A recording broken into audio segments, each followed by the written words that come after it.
Hey everybody, it's your boy Bradley Thompson here, and we are back with another episode of the Living the Canadian Dream podcast. Today I am here with a very special guest.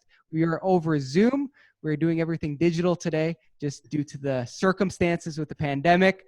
But I am here with Nunzio Presta. How are you doing? Can't complain. Things are good. How about yourself? Very good. Doing very well. So tell me a little bit about yourself. Tell me about your background. What makes you special? What makes me special? Okay. So I'm a husband, I'm a father, and an ex-pro athlete turned entrepreneur. So I guess, that's what makes me special. That's my drive, and that's that's in my DNA. And I'm also the founder and CEO of buyandsellabusiness.com. Yeah. Awesome. I love it. Yeah. And that was definitely something that stood out when I read your bio initially. I was just like, this is very interesting because not only just the entrepreneurship thing, but also the ex-pro athlete thing. That's very cool. Yeah. Which there's tons of overlaps in my opinion. Yeah. So what sport did you play? I played hockey. Awesome. That's fantastic. I was a goalie. So, okay. Awesome. Used to that spotlight. The one thing that, being a goalie taught me, and I kind of, brought this over to business as well, is, a lot of people don't, recognize or see when you're consistently doing a good job, but they'll spot out the one mistake or one. That's so true. That's so true. No, that is honestly so true, because that always happens with teams like the Leafs. Everybody just points out the minute they lose, just all of the negativity. Yeah. And I always, right now, like leading and building a business and growing, I always try to, look at, what athletics it taught me and what hockey taught me. And, I've even seen that, happen with this pandemic, right? Mm-hmm. It was, you could spot out the businesses that, weren't prepared for taking on this sort of pandemic.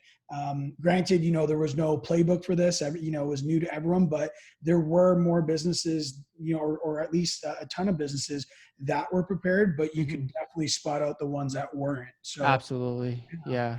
No, it's so true. The adaptability of this whole situation, it's very interesting. It's a very weird situation, but that's very cool that you were, an ex-athlete. That's awesome. I always love talking to, ex-athletes, because the perspective on life is always a little bit different, because you came up with a specific sport, you got really good at that sport, and you kind of dedicated yourself, and then you kind of switched gears, I assume, to the business world and sort of bring all those skills over. Yeah. And for me, it taught me one important, one important thing. And it was just, knowing when to walk away from something or try harder. Mm-hmm. So like for me, hockey was my life since I was a little kid. And I found myself at, 22, I believe, asking myself, should I continue and push forward, or should I just walk away from something I've known my entire life? Awesome. So that's something, I always tell people is probably one of the most important questions you'll constantly ask yourself while you're, auditing life. Yeah, absolutely. No, and it makes so much sense. And it's something that, people definitely need to ask themselves, like, should I walk away? Should I go all in on this? Being critical about the situation. That's very cool. So tell me a little bit about your business. So buy and sell business. Yeah, for sure. So we, the idea for the marketplace, was born in 2012. And then we officially launched in 2014. And basically what buyandsellabusiness.com is an online marketplace where people can buy, sell, and grow businesses or franchises every day, ideally in the micro market, which we define as businesses or franchises with a valuation of under 5 million. Okay. And what we're doing every single day is we're basically creating the perfect environment and community where engaged buyers and sellers can easily connect. Awesome. That's very cool. So how did you come up with that idea? How did it all start? Yeah, for me, how I got into this space was a typical entrepreneurial story Hmm. through my own pain. So while in university, right after I decided to walk away from my hockey career, I started a business with a friend of mine. We brought it up to, we grew it up to a pretty decent size, Hmm. but we both looked at this business and we're like, we don't have what it takes. We don't have the Yeah. resources, we don't have the expertise to actually grow this more. So I started looking for ways to try and sell this small little business. Okay. And I was hit with all sorts of walls. Brokers would say we're too small. Realtors would rather sell a house. Yeah. At that time, publicly promoting it didn't really sit well with me, Hmm. because it was either going to be a newspaper or some sort of online directory where you're selling a business with used bikes and books and Yeah. cats and dogs. And I was like, this doesn't seem right for me. Hmm. So I looked into this space a little bit more, and I fell in love with it. Yeah. I identified a couple global trends. One is the amount of baby boomers Okay. that are looking to retire and sell. The next was I started already seeing, 8 years ago, this mindset shift between people wanting a 9 to 5 and exploring the whole entrepreneurship Of and course. being Yeah. a boss Yep. sort of thing. So I said, okay, that's interesting. And then I also saw a lot of traction with foreign investors, people looking to buy these small micro businesses in Canada for Okay. immigration reasons. So I identified those things. I fell in love with it. And I wake up every morning just excited, That's to awesome. build this community and build the best tools and solutions and services that can empower people to love what they do. That's great. And at the core of our company, we truly believe that the vehicle for loving what you do is through entrepreneurship and business Of course. ownership. Yeah. So, all of us collectively as a team, we sit back, waking up every morning, trying to build this better future and stronger economy. In Absolutely. my opinion, that starts and finishes with the transition of small businesses. No, for sure. Small businesses are definitely the fabric of our local communities and global economy. And that's what really drives me. Absolutely. That's great. That's fantastic. I love it. It's an amazing story because you started um, with basically you had your own need, and that's very interesting. And a lot of entrepreneurs have a similar story. Like the reason they start their business is because they had a need or there was Yeah. something that they wanted. So that's very interesting. Um, Yeah. are there any lessons that you've learned maybe from the first business that you started, or maybe just the start of this business that you've learned along the way that like sort of people in those early stages could also sort of use on their journey, I guess? Well, I think when you're starting a business at the beginning, I think you need to make sure that you have a division between emotions and passion. Hmm. A lot of people, they confuse the two, and what you tend to have, especially when you're starting a business in the beginning, is a lot of emotions. So Yeah. you rush into decisions. You may launch too soon because you're trying to be fast. Yeah. Uh, when in actuality, you need to act with speed, and there's a difference, right? Hmm. So I would say, especially at the beginning, is have understand what being passionate about and what being emotional is about. Okay. Uh, and then the second thing, don't underestimate the power of a team. Yeah. Uh, that is literally what will make or break you. So onboard diligently, create Hmm. relationships, Okay. and really understand that you need an A+ team, especially when starting a business, to Hmm. go through the trenches with you. No, no, it makes a lot of sense. And you want to surround yourself with people that, not only do you like, but probably that have the skills. So Absolutely, absolutely. awesome. And on that topic of skills, Hmm. that's another thing I learned. Hmm. You need to prioritize soft skills, in my opinion, over hard skills. For sure. So So what sort of soft skills would you say? For Just example, for, I think, one of the biggest one of my favorites is grit, right? You yeah. want to deal with people that are, that are passionate, that are persistent, that Hmm. have this go get it attitude and persevere Of through the course. tough times. You want to have people that are open to working with your team, that Yeah, are reliable, that are focused, that are curious, absolutely. energetic. Like those are the things, in my opinion, that it's very hard to teach. Yeah. And you find those types of people. On the other hand, hard skills, yeah, they're extremely important. But Yeah. if I had to pick, someone with amazing hard skills but zero soft skills, and someone with mediocre soft skill or mediocre hard skills and unbelievable soft skills, I'm going to go with them. Yeah, That's the investment I would make. for sure. Going down the route of picking someone on hard skills Hmm. is just a very short-term view. For sure. So do you even recommend that not only for people like say finding founders, but also for like your first employees? Absolutely. Yeah. Absolutely. Yeah, everyone that touches the business, whether it's the founders or employees, Yeah. that's the type of approach you should take. Yeah. That's what creates culture, right? It's not really the things you say; it's what you do, right? Absolutely. Yeah. And what you do is usually driven by your soft skills. Absolutely. Yeah, no, and it makes a lot of sense. And, you know, for those businesses that are making that next step of hiring employees, it's a big investment. So you want to make sure you make the right decision. So that's very interesting. Yeah. That's awesome. For say franchises and stuff like that, for people that don't know the difference between like say buying a franchise and buying a say small business through your site, how would that work?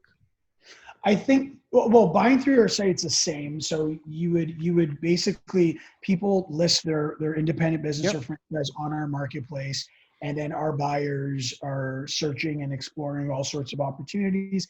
And if they see something, they connect with that Hmm. seller, and they have an offline conversation. Great. So it essentially is the same It's the uh, same. Yeah. journey. Yeah. But I think one of the biggest differentiators between owning a independent business versus franchise, I really think it comes down to just support. Okay. When you buy an independent business, that previous owner will most likely stay on. Possibly, it depends on how you negotiate, but will most likely stay on. Anywhere from 3 to 12 months, Okay. depending on how big that business is for what they call a transition period. Okay. And then once that's done, it's done. It's your business, and it's yours to nurture and grow. Um, but with a franchise, you have that support from the franchisor Yeah. forever. So you can lean on them for marketing. You can lean on them for all sorts of support that you need. Yeah, for sure. So in terms of somebody that was thinking about, moving into like say a franchise or purchasing a business, what sort of advice would you give them before they make their decision? Yeah. So I always like to tell a buyer or seller Hmm. is that there's a difference between a valuable business and a sellable business, Okay. and it applies whether you're to both, whether you're the buyer looking for a business, or whether you're a seller looking to build the sellable business. And it Mhm. comes down to pretty much, we call them the three pillars. Okay. And the first is you want a business that has great timing on your hand. Okay. And what I mean by that is you want to make sure it aligns with social trends, economic Yeah, trends, tech trends. of course. For example, you wouldn't want to go buy an independent cab company right Yeah, now. That time may have passed. There's a lot of for sure. pressure in that space. The next thing is you really want to focus on the business model, Hmm. right? You want the business model to be clean. You want it to be preferably recurring. Yeah, You want see very limited peaks and valleys in the cash flow, and you want to make sure that you could defend the business model, and you could basically pitch to a seller or whatnot, or a buyer, yeah. that the financial performance can be upheld. Okay. So you want to have a focus around that. And the next and last, in in my opinion, the most important is Mm-hmm. you want to either build or buy a self-sufficient business. Okay. And that's also known as a Switzerland structure. Okay. So you don't want to buy a business that's dependent on one owner, one supplier, one client, one employee. Okay. You want a business that is self-sufficient, meaning that anyone that buys it can walk in and operate it. That's great. It won't jeopardize, some sort of deal or big relationship that'll make the business just go downhill from that point. Very interesting. Okay, cool. In terms of people going into purchasing a business, so um, is there different things that you recommend for different stages at somebody's life, like whether they're younger or maybe older? Is there something that you sort of point somebody towards?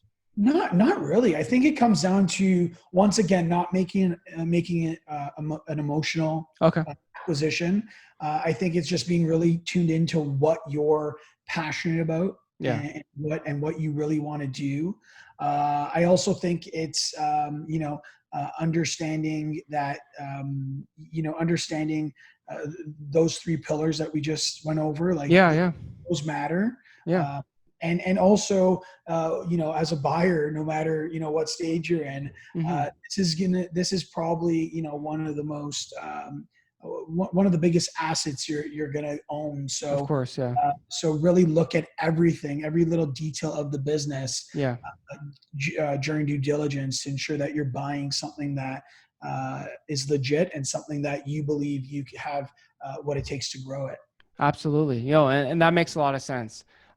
In terms of like the checklist going into it, like say you're thinking about purchasing, a business, is there anything that they should be looking out for? Because you said make sure it's legit and make sure obviously it meets like your needs and stuff like that.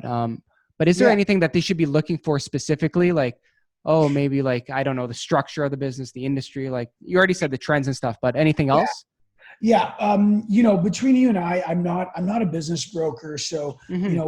we would always recommend that when you need that sort of guidance, you need to have your acquisition team on hand. So Oh, you for need sure. to have your accountant, your lawyer, your banker, or a business broker holding your hand. But Yeah. as far as what we see from our buyer seller connections, there obviously are what I would say red flags, Yeah. especially from a buyer perspective. If you have a seller that's not open to showing their financials, that's a red flag. Cool. From a seller perspective, if you have a buyer that's not open to signing an NDA, Yeah. that's a red flag. So there are certain Okay. red flags that you really want to look for. Yeah. But in my opinion, you really need to take it seriously and have the right professionals helping you. Yeah, and that's great advice. And that makes a lot of sense. You don't want to go out and make such a huge decision without having the right team in place. So that's very Yeah, important. because honestly, like we see it, we've connected over $2 billion worth of businesses, Hmm. and every connection, every acquisition, every business is unique and different. Of course. So there's so many things to look for. Yeah, yeah, different nuances and stuff Absolutely. all throughout the business. Yeah, that makes a lot of sense. Yeah. In terms of selling a business, like say somebody's at the end of their sort of journey with a business and they want to sell it. Is there anything that they should have sort of, I guess, do before they even think about selling it? Like, how do you make a business sellable? Yeah, no, absolutely. I think once again, it starts with those three pillars. Hmm.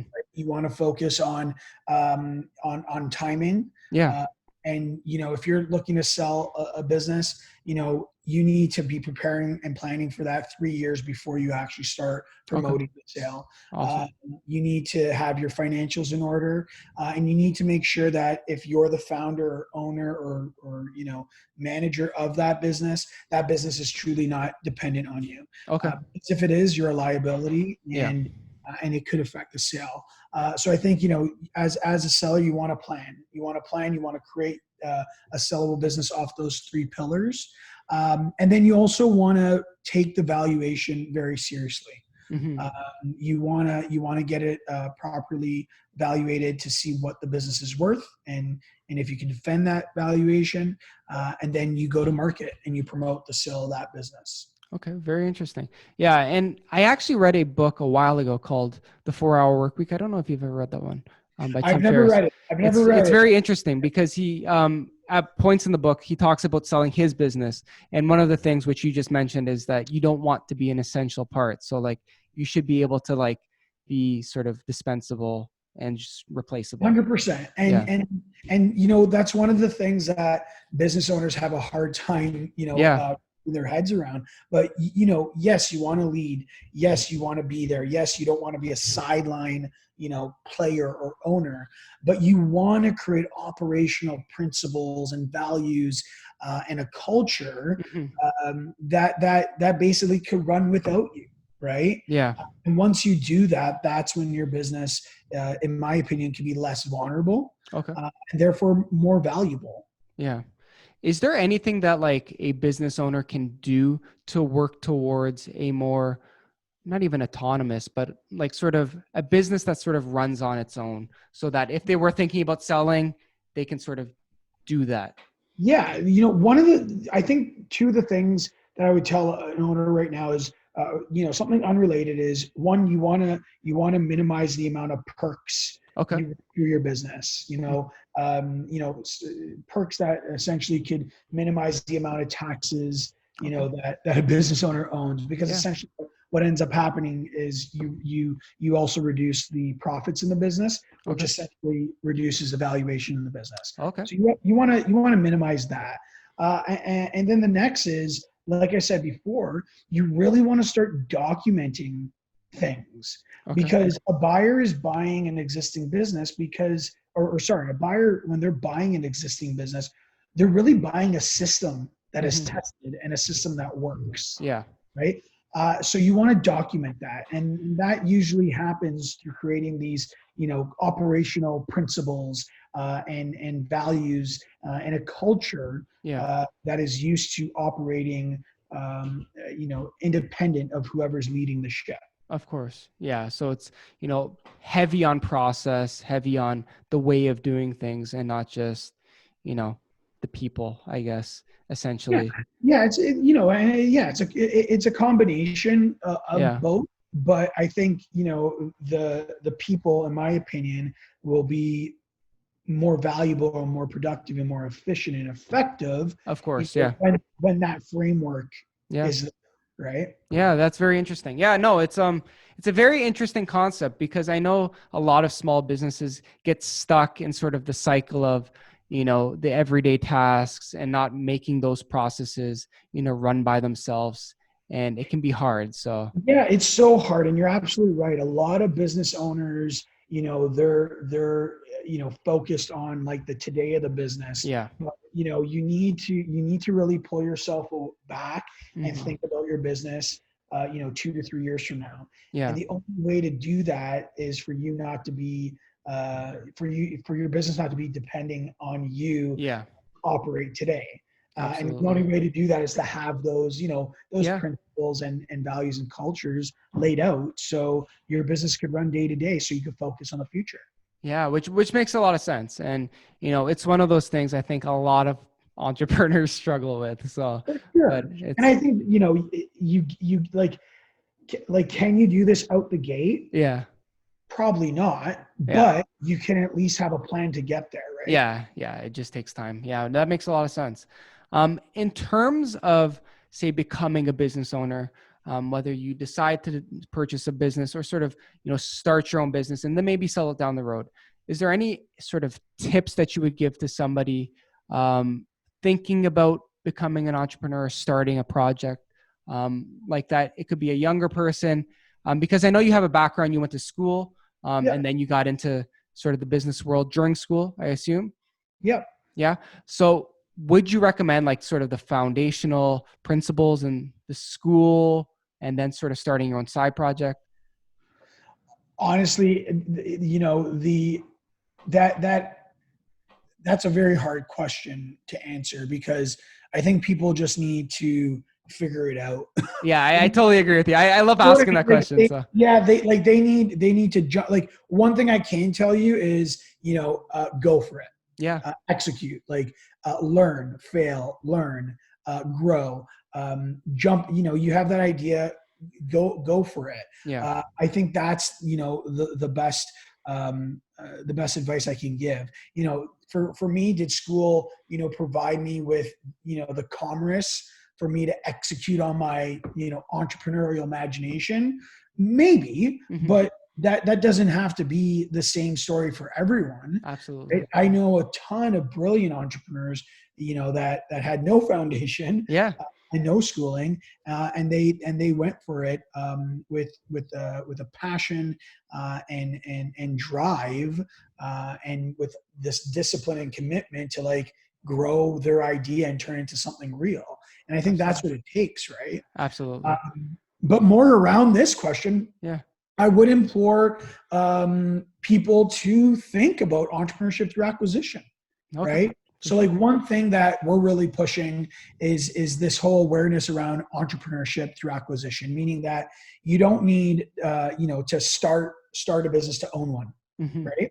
And I do believe entrepreneurship through acquisition has the potential to drive, more people to entrepreneurship and business ownership versus the traditional entrepreneurial journey, which Yeah. is identify this idea, grow it in your garage, while risking everything at a high failure rate. And Yeah. and I think there's, multiple reasons for that, right? Like Of course. entrepreneurship through acquisition is less risky, Of right? course. Yeah. Or, you're buying something that's established with a market fit, and money's being made. Of course. Also, the return on investment is shorter, Yeah. right? If you're putting money into purchasing an existing business, it's generating return right away, right? You have access to this Of living, course. money making business, that you have to nurture and grow, versus this lag time, that could happen during the startup, stage, in the pre-revenue stages, for Of example. course. And then the last and most important thing, is impact, Okay. right? You have existing relationships and stakeholders when you buy an existing business. Mm-hmm. Starting a business from scratch can be a very, lonely experience. Yeah. So I think, entrepreneurship through acquisition, in my opinion, does have a lot of ingredients, to drive those individuals towards entrepreneurship and business ownership, especially, those individuals that may lack those ideas, Of but they have course. that entrepreneurial drive and I guess passion. Yeah, yeah, I love it. And that makes a lot of sense. And I love asking the question about, do you recommend people going to school? Like, because everybody has different opinions. And I think, depending on the person's background, they hear things like, oh, you shouldn't go to school if you're an entrepreneur, or you should go to school if you're an entrepreneur. And it's just very interesting. It's all depends on the person's path. And you can always do two things at once too, Yeah, like try stuff. So it's very interesting. So it's so true, and it's like, for everyone listening out there, you need to just like, for example, Gary Vee. Everyone mhm. loves him. I Yeah, love him. I'm a fan, and of course. he's, he's a big talker on, you don't need school, you don't need I this, know. that. Exactly. And that's fine, Yeah. right? I'm not saying he's wrong. And then and he also says, I've never read any business books, and that's Mhm. great, right? And then you have on the flip side, people that are like, no, school provides that structure and that discipline, Of course. that problem solving attitude, uh, Mhm. and that professionalism. Reading is a great source of, mentorship. So you Yeah. have like all this noise, but what you really have to do as an entrepreneur is focus, Yeah. reduce that noise, identify something that you think is an opportunity, and go, Of course. right? Yeah. You've gone to school or whether you haven't. Yeah. That's it, right? No, I totally agree. So focus, discipline, and then resilience to just sort of Just do it. execute it. Yeah. Yeah. Yeah. No, I love it. That's great. And I really find it interesting, the differences between, you're mentioning about, buying a business versus starting a business. It's like building a house from scratch versus, buying a house that people sell on the market. It's the same sort of concept. Like they're two different things. There's pros and cons of each, but especially for like return on investment, a lot quicker if you just buy a house. Like you don't have to wait that whole period of time. It's already a proven system. You're not determining what foundation will work on this house. I don't know. I don't build Oh, houses, it's but true. yeah, like, it's just like, it's interesting. It's already been proven. So It's so true, and I love that example because when you think about some investors that purchase real estate and homes, and they renovate it and then they flip it. exactly. Yeah. This is actually happening in the micro business market as well. Of You have course. a Yeah. lot of these entrepreneurs that are buying existing businesses. They're laying down the foundation, right? Yeah. Those operational principles, those values, that Yeah. culture. They're putting their little mark on it, and Hmm. growing that business and cleaning it up, and then they're selling it 2, 3, or 4 or 5 years later Yeah. for double what they bought it for, Which is right? crazy. Yeah. That's So amazing. that exists, and that's happening. We've seen it happen. Yeah, that's very cool. In terms of people buying and selling businesses, what's the industry that sort of has emerged, sort of, I guess, right now in terms of 2020? Is there any industry that sort of stands out and a lot of activity happening there? You know what? Believe it or not, everyone may find this answer shocking, but restaurants and food services still take the lead. Really? Okay. Yeah, and I know there's a lot of challenges in that space, but Hmm. as far as our marketplace goes, a lot of people are still interested in that space, whether they're looking to buy or sell. Top three that drive the most activity would probably be restaurant, food services, and then you're looking at aesthetics, you're looking at manufacturing and wholesale. Okay. So those are the spaces right now that we're seeing a ton of activity in. Yeah, which is very interesting. I wouldn't have guessed that food services, but it makes sense, Yeah. everybody eats. So Yeah. And I think that space has a unique challenge where, they need to get creative. of course, They need to make the changes. They need to start, I guess, understanding how their business is going to look if, God forbid, another pandemic were to yeah. occur. Right? For example, I had the privilege of chatting with Muhammad Fahi, who is Yeah. the president of Paramount Fine Yeah, Foods. he came on the podcast actually. Yeah. Oh, Yeah, nice. yeah, yeah. Okay, cool. Yeah, I chatted with him on a little segment I throw on Instagram Live Great. maybe months ago, and and he just recently launched. You probably know Yeah. Boxed, Yeah. and so that's the creativity Which that a is lot of these people in that space have to have. yeah, yeah.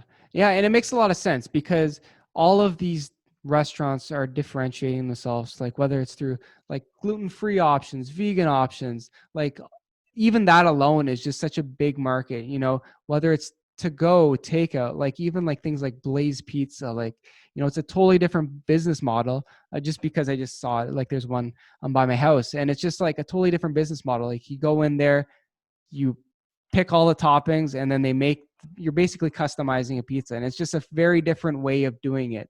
Sure. And they do it in front of you, so like that sort of stuff. So it makes a lot of sense that food services would be at the top, so that's very interesting. Yeah, and the asterisk is there's a lot of turnover as well, Of right? course. Yeah. I think that space there, a lot of people think it's easier to run and operate than it really is. Yeah, yeah, for sure. So you'll hear a lot of people, well, I'm just going to open up a restaurant. Yeah. Like, well, are you sure? Yeah. It's not. I understand. Like you could drive a ton of traffic and find success, but you need to know how to run it properly, Of right? course. So what ends up happening is a lot of new entrepreneurs that say I'm just going to open up a restaurant. Hmm. They find themselves a year later saying, okay, I need to sell this restaurant Yeah, because yeah.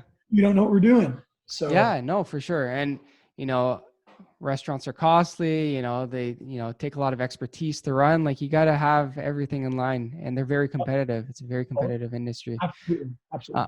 it's very interesting. In terms of your sort of daily life, your what you do on a regular basis, obviously things are a little bit different. Is there anything in your routine that you sort of have in your like sort of daily life that sort of makes you a better entrepreneur? Yeah. So, I try and get a head start in the morning pretty early before a lot of the noise. Hmm. Uh, so I'm one of those entrepreneurs that will wake up at like 5 or 5:30 a.m. Great. Consistently day in, day out. I really lean on, you know, I went to actually listen to Tony Robbins once, and he said this while he was presenting, and I called it the Tony Robbins approach. I don't know Hmm. if it's even a thing, but basically, every morning I spend 3 minutes in silence, 3 minutes going over what I'm grateful for, Yeah. and 3 minutes going over what my goals are for the day and what my Awesome. goals are for the year. Yeah. I do that every day. I also like to read. I like to at least put 30 minutes to 45 minutes a day Great. reading. I think it's very important. I find a ton of guidance and mentorship through reading. Hmm. And the last thing that I try to do, consistently is give myself a cutoff. Right. I Hmm. love to be with my family and Yeah. be there for dinner. Obviously, some days it's not possible Yeah. as you're building a business, but consistently, I like to be. I like to have dinner with my family Which is every day. great. That's Yeah. fantastic. That's awesome. Um, and that's, that makes you a better person too, that all those habits help you grow. So Yeah, absolutely. Getting a kick to the face, at 1 a.m. from your little rugrat, yeah, definitely makes you a better person. of course. Of course. Do you have any book recommendations? Anything that you're reading right now? So I'm reading right now. I'm reading a book called Trailblazer Okay. by Mark Benioff. He's the founder, and I think he's still CEO or co-CEO of Salesforce. Okay. So I'm reading that right now. So so far so good. Yeah. Um, he's very he stands strong on culture. Hmm. He stands strong on business as a great platform for change. Absolutely. So far the read's pretty good. But I think as far as recommendation, a book that I finished, Hmm. I would recommend. What's it called? Little Black Stretchy Pants. Okay. It's a pretty great read. It's about business and life, Great. and it's from Chip Wilson. He's the Okay. founder of Lululemon. Okay. Great.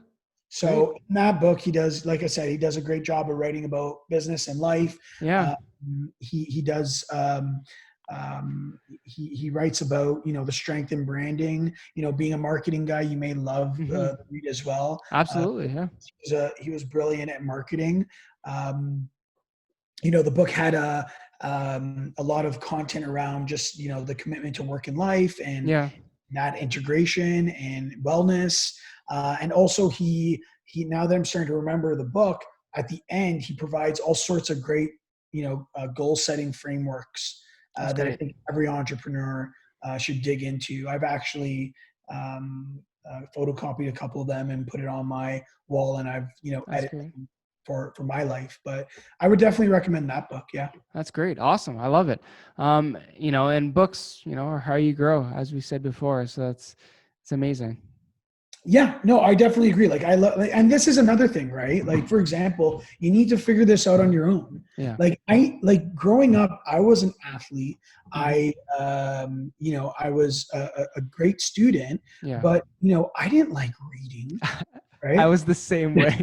I didn't like reading. And, I felt I recently have I fall in love with reading probably in the last, I say, 5 years, Yeah. right? But you need to figure it out on your own. You need to give things a shot. Like, for example, Exactly. if I was a young entrepreneur, listening to Gary Vee right now, Yeah. I wouldn't pick up a book, I know. Yeah. right? But you like, yes, you got to take things with a grain of salt. You need to figure it out on your own. Yeah. So I picked up my first book, and like I said, that's my source of mentorship.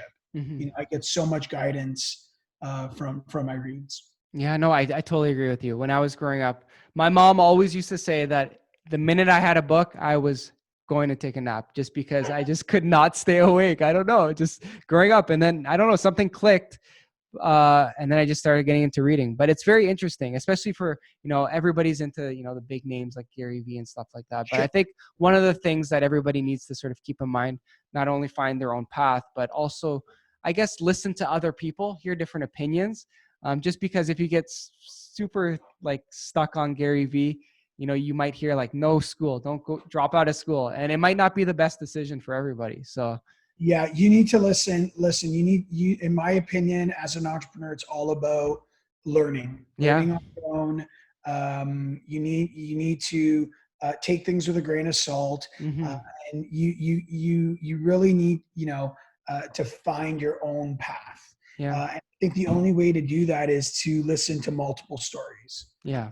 listen to dig in on multiple journeys, right? Absolutely. For example, I had a conversation with Mark Randolph. He was Okay. the co-founder of Netflix Oh, awesome. and co-founder and and the first CEO of Netflix. Wow. And he's one of those entrepreneurs as well. Like he created arguably one of the best startup slash pieces of technology today. Like their stock, I think, Yeah. was one of the best performing in history. Yeah. And you see his attitude towards entrepreneurship as well. Like he Hmm. literally, says like you have all these entrepreneurs that they're on their sixth startup and sixth wife. Hmm. He's like, I didn't want to be that guy. Yeah. Right. So you need to like figure it out on your own. Yeah. And that doesn't mean you won't be successful. Absolutely. Right. One of the worst things that was ever said to me when I was starting Bizon was I forget his position, but he was one of those, gatekeepers to VCs. And he Yeah. was just asking me questions. He's like, "Oh, so what's going on? What are you excited about?" I said, "I'm actually expecting my first child. I'm so excited." He looked at me and said, "Oh, you're not gonna make it as an entrepreneur." Oh my gosh. I'm like, Wow. "Wow." I'm like, That's "Seriously?" crazy. Yeah. Like is there like a cookie cutter to what makes an entrepreneur? It's crazy. Yeah. So that's why, like, jump in, learn, but Hmm. create your own path. Yeah. Take things with a grain of salt and go from there. Like I could read a book where I could like agree with a ton of points, but then also disagree with a ton of points, and that's okay, Yeah. right? Absolutely. No, no, for sure. I love it. Any app recommendations that you use on a regular basis? Any Uh, specifics? like what kind? It Like, could be anything. Apps, websites, doesn't matter. well, I love Twitter. Does that Yeah. count? Yeah. That's an app. Yeah, for sure. I love Twitter. A big fan of Slack. Of course. Yeah. Slack. But I guess like from a productivity perspective, Zoho. I don't know if you've ever heard of Zoho. I have. I've never tried it before. Zoho's pretty good, especially for our CRM. Okay. And honestly, my calendar, Yeah. my calendar app. Essentials.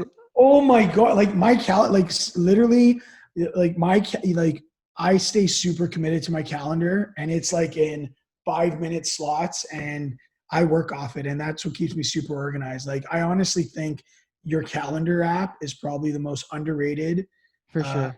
that you have. A lot of people don't leverage it. I think they should. Yeah. Yeah. It's yeah, Absolutely. Do you schedule everything, like even breaks and stuff like that? Or everything. awesome. Very. Every, and if I know that there's for example, this podcast Yeah. potentially being scheduled on a certain day, Hmm. we'll put placeholders there, Very right? cool. Yeah. Yeah. So Absolutely. it keeps you organized. Yeah. Yeah. It keeps you mentally organized too, which is very important. Oh my God, yes. You want to get this clutter out of here and Yeah. just document it. Absolutely. Do you use Apple, Android? Apple. Apple. Yeah, I'm Apple as well. Yeah, it's a great calendar, so I can't complain with that. Yeah, awesome. So in terms of the future, any big things coming with the business that we can expect? Um, yeah. So I think, well, the business or like our space. Yeah, just business space. Yeah. Okay, I guess from our business, we've recently went through a rebrand Okay. after 6 years, Yeah.